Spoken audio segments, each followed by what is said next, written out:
Hi friends, welcome back to smart Rajeshwari kitchen. ఎలా ఉన్నారు friends? అందరూ బాగున్నారా? ఈరోజు మన ఇంటి రెసిపీ బీరకాయ కోడిగుడ్డు అండి. చాలా బాగుంటుంది. ఇలాగ ఎవరైనా ట్రై చేయకపోతే ఒక్కసారి ఈ వీడియో పూర్తిగా చూసి ట్రై చేయండి. చాలా బాగుంటుంది. అలాగే మీరు చేసుకొని మీకు ఎలా వచ్చిందో కామెంట్ ద్వారా కామెంట్ చేయండి. ఇలా ఒక్కసారి వండినట్టయితే మళ్ళీ ఎగ్గు బీరకాయ ఇలాగే వండుకోవాలనిపిస్తుందండి. పిల్లలు కూడా చాలా ఇష్టంగా తింటారు. కొంతమంది పిల్లలు బీరకాయ కూర తినరండి. ఇలా ఎగ్ వేసి వండి పెట్టండి, ఎంతో ఇష్టంగా తింటారు. ఎలా చేశాను ఏంటనేది వీడియోలో తెలుసుకుందాం రండి. పూర్తిగా వీడియో చూడండి ఫ్రెండ్స్. ఇంకా వీడియోలోకి వెళ్ళిపోదాం రండి.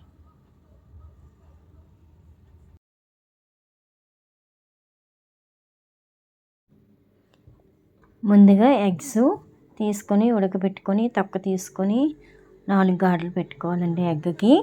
తర్వాత స్టవ్ వెలిగించి కళాయి పెట్టి అందులో 2 స్పూన్లు ఆయిల్ వేసి గుడ్లు లైట్గా వేపుకోవాలండి. కొద్దిగా పసుపు కూడా వేసుకొని వేపుకోండి, కలర్ఫుల్గా ఉంటుంది. పసుపు కదా చాలా మంచిది. చూసారు కదా, ఇలా లైట్గా వేపుకుంటే సరిపోతుంది. పసుపు వేయడం వల్ల కలర్గా కనిపిస్తున్నాయి చూసారా. ఇప్పుడు అవి తీసేసి ఒక ప్లేట్లో పెట్టుకోండి. తర్వాత ఉల్లిపాయ, పచ్చిమిర్చి, కరివేపాకు వేసుకొని ఫ్రై అయిన వరకు వేపుకోండి.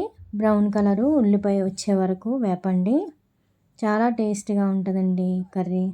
ఇప్పుడు అల్లం వెల్లుల్లి పేస్ట్ నేను దంచి వేసానండి. పేస్ట్ ఉంటే వేసుకోండి, అలా కూడా వేసుకుంటే బాగుంటుంది, మంచి ఫ్లేవర్ వస్తుందండి. అల్లం వెల్లుల్లి పేస్టు పచ్చివాసన పోయినంత వరకు వేపుకొని తర్వాత బీరకాయలు కట్ చేసుకున్నాం కదా, బీరకాయలు వేసుకోవాలండి.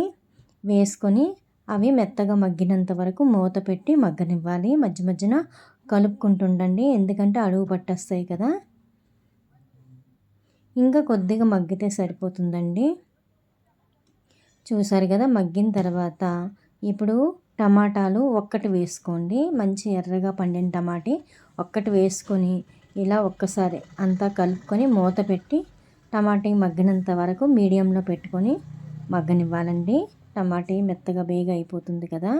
ఇప్పుడు చూసారా, టమాటా మెత్తబడిపోయింది. ఇంకొద్దిగా ఉంచిన తర్వాత కొద్దిగా ఉప్పు, కొద్దిగా కారం వేసుకోండి, తగినంత ఉప్పు అలాగే కారం తగినంత, మీరు ఎంత తింటారో చూసుకొని వేసుకోండి. ఇప్పుడు అలా కాస్త మగ్గనిచ్చాక ఎగ్ వేసుకోవాలి. వేసుకొని అలాగా కొద్దిగా మీడియంలో పెట్టేయండి. మీడియంలో కానీ సిమ్లో కానీ పెట్టి మూత పెట్టి మగ్గనివ్వండి. ఒక 5-6 నిమిషాలు మగ్గిన తర్వాత కొద్దిగా వాటర్ వేసుకోండి. ఒక 2-3 స్పూన్లు వాటర్ వేసుకుంటే చక్కగా గ్రేవీలా కనిపిస్తుంది కదా. లేదంటే ఇలా దించేసుకున్నా పర్వాలేదు. నేను కొద్దిగా వాటర్ వేసాను. తర్వాత గరం మసాలా పొడి అండి, చూసారు కదా. ఇది బిర్యానీకి అలాగే మటన్కి, చికెన్ కర్రీకి వేసుకోవచ్చు ఆ మసాలా అనమాట. వేసుకొని ఒక్కసారి కలిపి తర్వాత వాటర్ వేసుకోవాలి. ఇలా కలిపి దించేసుకున్నా పర్వాలేదు, లేదంటే కొద్దిగా వాటర్ వేసుకున్నా పర్వాలేదు. చూసారా, కొద్దిగా గ్రేవీలా ఉంటుంది అనేసి నేను వాటర్ వేసాను. ఇంకా మూత పెట్టి ఒక 5-10 నిమిషాలు మగ్గనివ్వండి. చూసారు కదా, ఎంత చక్కగా ముద్దలా వచ్చింది కర్రీ. చూడండి ఎంత బాగుందో, చూస్తుంటే తినాలనిపిస్తుంది కదా. అంతే ఫ్రెండ్స్, మన కర్రీ రెడీ అయిపోయింది. లాస్ట్గా కొద్దిగా కొత్తిమీర చల్లుకొని దించేసుకోవడమేనండి. చాలా బాగుంటుంది. పిల్లలు పెద్దలు అందరూ ఇష్టంగా తింటారండి. ఒక్కసారి ఇలా చేసుకోండి. అలాగే బీరకాయలు కట్ చేసినప్పుడు ఒక్కొక్క బీరకాయ చేదుగా ఉంటుంది కదా, అది కూడా చూసుకొని కట్ చేసుకోండి. చూసారు కదా, ఎంత ఎమ్మీగా కూర రెడీ అయిపోయిందో.